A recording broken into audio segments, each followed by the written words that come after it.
नमस्कार, मी प्रिया काळे. तरुण भारतच्या न्यूज बुलेटिनमध्ये आपल्या सर्वांचं स्वागत. आता पाहूया ठळक घडामोडी. गृहिणींना मोठा दिलासा देत केंद्रीय मंत्रिमंडळाने मंगळवारी सर्व ग्राहकांसाठी एलपीजीच्या दरात 200 रुपयांची कपात करण्यास मंजुरी दिली. किमतीतील कपात प्रधानमंत्री उज्ज्वला योजनेत नोंदणी केलेल्या ग्राहकांनाही लागू होते. त्यामुळे लाभार्थ्यांना आता प्रति 14 किलो एलपीजी सिलेंडर 400 रुपये एकूण अनुदान मिळणार आहे. चांद्रयान 3च्या यशानंतर आता भारतीय अवकाश संशोधन संस्थेची पहिली सौर मोहीम सुरू होणार आहे. सूर्याचा अभ्यास करण्यासाठी आदित्य L1 या यानाचे प्रक्षेपण शनिवारी 2 सप्टेंबर रोजी सकाळी 11:50 होणार असल्याचं इस्रोनं सोमवारी जाहीर केलं. श्रीहरिकोटा येथील सतीश धवन अवकाश केंद्रातून आदित्य L1 हे मिशन लॉन्च करण्यात येणार आहे. आणि महत्त्वाची बाब म्हणजे आता तुम्हाला देखील या सूर्य मोहिमेचं थेट प्रक्षेपण श्रीहरिकोटा येथून पाहता येणार आहे. भाऊ बहिणीच्या अतूट नात्याचा सण म्हणजे रक्षाबंधन. रक्षाबंधनाच्या दिवशी बहीण आपल्या भावाला राखी बांधण्यासाठी आतुर असते. सध्या बेळगावातील दुकाने राख्यांनी सजली आहेत. विविध रेशमी धाग्यांनी मणी आणि सजलेल्या राख्या दुकानासमोर दिमाखाने डोलत आहेत. या राख्या खरेदी करण्यासाठी दुकानांसमोर मोठी गर्दी होत आहे. कोरोना, अतिवृष्टी आणि दुष्काळ यामुळे शेतकरी वर्ग अनेक समस्यांचा सामना करत आहे.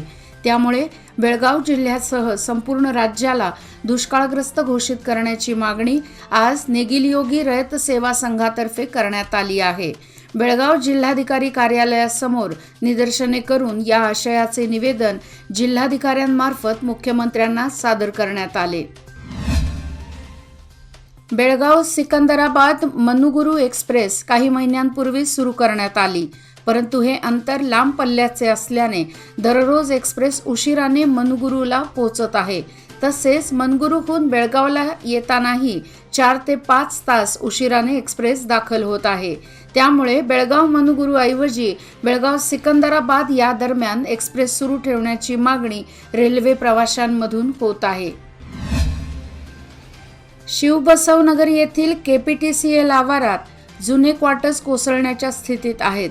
जीर्ण झालेल्या भिंतींमुळे इमारती वापराविना पडून आहेत, परंतु या इमारतींवर छोटे वृक्ष वाढत असून यामुळे इमारती केव्हा कोसळतील याची शाश्वती नाही.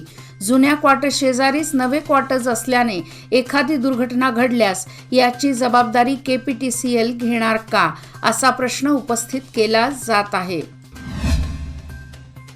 गेल्या 11 महिन्यांपासून वेतन न दिल्याचे आरोप करत रायबाग कार्मिक रक्षण सेवा संस्थेच्या वतीने जिल्हाधिकाऱ्यांना निवेदन देण्यात आले. सार्वजनिक रुग्णालयात सेवारत ड वर्गातील कर्मचाऱ्यांना 11 महिन्यांपासून वेतन देण्यात आलेले नसून लवकरात लवकर वेतन देण्याची मागणी यावेळी करण्यात आली. बेळगाव जिल्हा कराटे क्रीडा संघटनेतर्फे जिल्हास्तरीय ऑफिशियल कराटे सिलेक्शन स्पर्धा नुकत्याच संत तुकाराम सांस्कृतिक भवन जक्कीनहोंडा बेळगाव येथे नुकत्याच पार पडल्या. 14 आणि 15 वर्षे या 2 गटात ही स्पर्धा पार पडली. स्पर्धेला प्रमुख पाहुणे म्हणून असिस्टंट पोलीस कमिशनर NV बर्मनी, रोटरी क्लबचे अध्यक्ष शिवकुमार, कर्नाटका SST संघटनेचे अध्यक्ष महेश तलवार उपस्थित होते. बेळगाव जिल्ह्यातून एकूण 350 विद्यार्थ्यांनी या स्पर्धेत भाग घेतला. नेहरूनगर बुरुड गल्ली बेळगाव येथील श्री सिद्धिविनायक मंदिराचा वर्धापन दिन भक्तिमय वातावरणात संपन्न झाला. यानिमित्त श्री सिद्धिविनायक गणेशोत्सव युवक मंडळाच्या वतीने गणहोम आणि विशेष पूजेचे आयोजन करण्यात आले होते. ॲडव्होकेट शशांक तेरदाळ, चेतन कासगार, अभिषेक लक्कुंडी, राहुल कांबळे, सिद्धाप्पा नेसरीकर व इतर उपस्थित होते. गृहलक्ष्मी योजनेच्या लोकार्पण सोहळ्यासाठी मैसूरच्या महाराज कॉलेज मैदानावर युद्धपातळीवर पूर्वतयारी सुरू असून आज मुख्यमंत्री सिद्धरामय्या यांनी पाहणी केली. या प्रसंगी उपमुख्यमंत्री DK शिवकुमार, जिल्हा पालकमंत्री HC महादेवप्पा, महिला व बालकल्याण मंत्री लक्ष्मी हेब्बाळकर व इतर उपस्थित होते.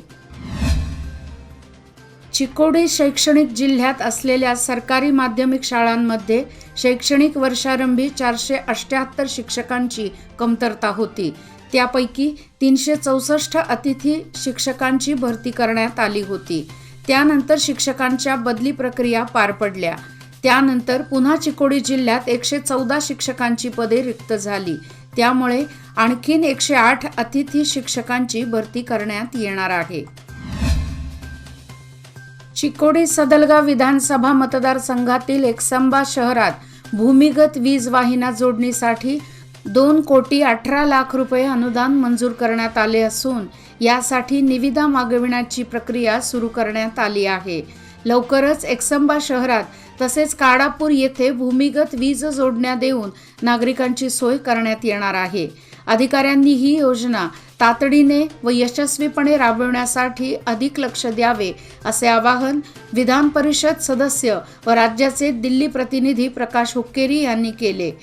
बेळगाव येथे हेस्कॉमच्या मुख्य अभियंता कार्यालयात आयोजित विकास आढावा सभेत ते बोलत होते. संकेश्वर शहराला तालुक्याचा दर्जा द्यावा असे मागणी करणारे निवेदन मुख्यमंत्री सिद्धरामय्या यांना पाठवले असल्याची माहिती कन्नड चळवळ संघाचे अध्यक्ष किरण नेसरी यांनी दिली. गेल्या 40 वर्षापासून निवेदन व आंदोलनाच्या माध्यमातून मागणी केली आहे, पण अद्यापही मागणीची पूर्तता होत नाही ही शोकांतिका आहे, अशी खंत नेसरी यांनी व्यक्त केली. तवंदी घाटात हॉटेल अमर नजीक मंगळवारी पहाटे 3च्या सुमारास लाकूड वाहतूक करणारा ट्रक पलटी झाला. या अपघातात ट्रकचा अक्षरशः चक्काचूर झाला आहे. तर ट्रकमधील चालक फारुख अली वय वर्षे 48, क्लीनर अजुबा वय वर्षे 35, दोघेही राहणार गुजरात हे किरकोळ जखमी झाले आहेत.